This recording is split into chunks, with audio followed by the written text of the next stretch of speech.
inmigrantes ilegales lo que tienen que hacer es volver a sus países. No quiere que los inmigrantes sin papeles paguen 710 euros al año, 60 al mes, para poder ser atendidos por la sanidad pública. Si son mayores de 65 años, el importe sube a 155 euros al mes y medicamentos aparte. Eso de que vengan a curarse y luego se vayan a su país y aquí nos gasten el dinerito. Los inmigrantes ilegales lo que tienen que hacer es volver a sus países. Quiero proponer que establezcamos un contrato de integración entre los españoles y aquellos inmigrantes que desean establecerse en nuestro país. Los inmigrantes ilegales lo que tienen que hacer es volver a sus países.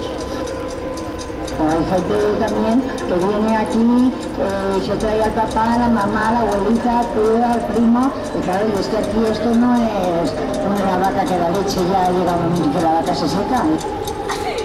Los inmigrantes ilegales lo que tienen que hacer es volver a sus países. Según cuentan, dicen que viene la gente a operarse de fuera. Y se ve muy bien que no haya el despilfarro que hay. Los inmigrantes ilegales lo que tienen que hacer es volver a sus países.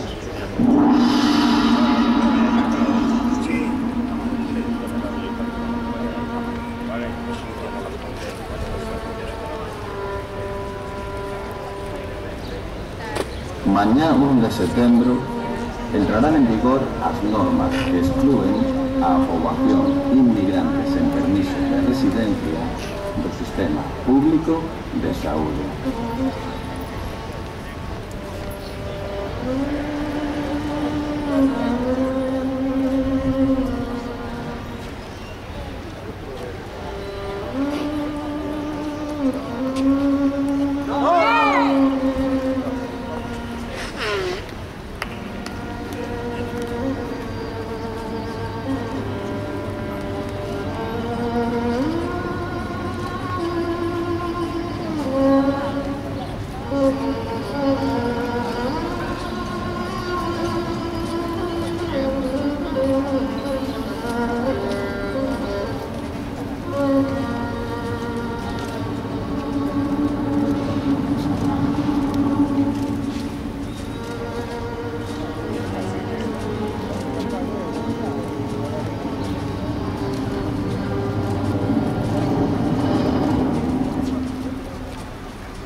Manifiesto asambleas en papéis desatención sanitaria.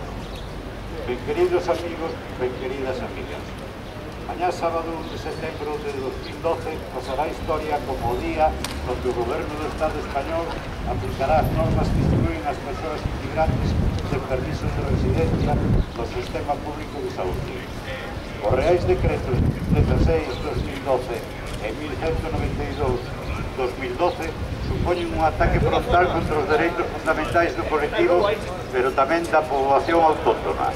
Nestes decretos se instaura o repago farmacéutico, incluindo as persoas pensionistas, se exclúe do sistema público de saúde a poboación autóctona que non cumpre requisitos para seren aseguradas ou beneficiarias.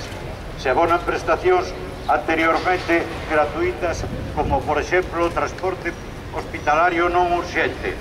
En definitiva, se precariza un sistema sanitario considerado dentro dos 6 mellores valorados do mundo. Nas últimas semanas fomos partícipes a través dos medios de prensa de decisións improvisadas tomadas polo goberno, de forma unilateral e con argumentos contradictorios. Se falou de crear un sistema sanitario paralelo, asistindo as persoas inmigrantes en situación administrativa irregular desde as ONGs. Posteriormente se falou dunha cuota anual cuxo importe é superior ao da maioría dos grupos sanitarios dos seguros sanitarios privados. Tamén se falou de cobrarlle aos países de orixe da poboación estranxeira cando España só ten firmado tratados con 6 países e estes cubrirían únicamente a poboación que posúe a condición de asegurado. Estas propostas carecen de base legal para ser aplicadas e incrementan a incertidume.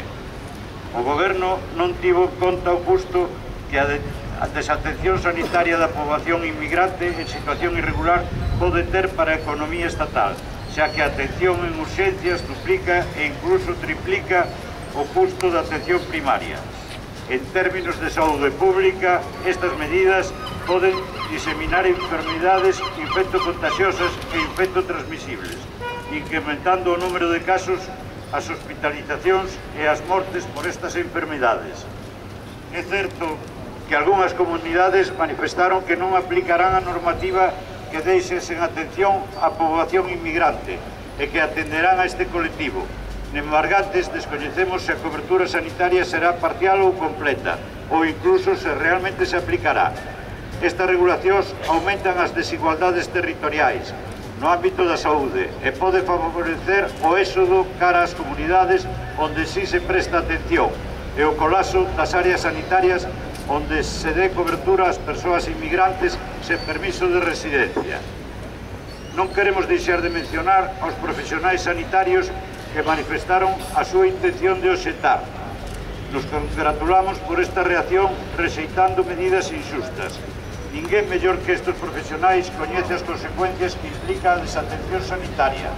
Embargantes temen as consecuencias que a súa obxección les poda carrear a nivel laboral e legal. Nós estaremos cas profesionais comprometidos cas persoas. Estamos convencidos e convencidas que estas medidas recortan o dereito á saúde e vulneran dereitos fundamentais ao colectivo de persoas inmigrantes en situación irregular. Ademais, estas normativas incumpren tratados internacionais asinados polo Estado español sobre atención sanitaria e dereitos humanos. Por último, dende a Asambleas en Papéis afirmamos que as citadas normas non obedecen a criterios de aforro económico nin a políticas de austeridade. Baixo este ambiguo paraguas se esconde unha ideoloxía racista, xenófoba e discriminatoria, que xerará un alto custo económico, social e máis enfermidades e mortes. Non ao recorte de dereitos, sanidade universal para todos e todas. Moitas gracias.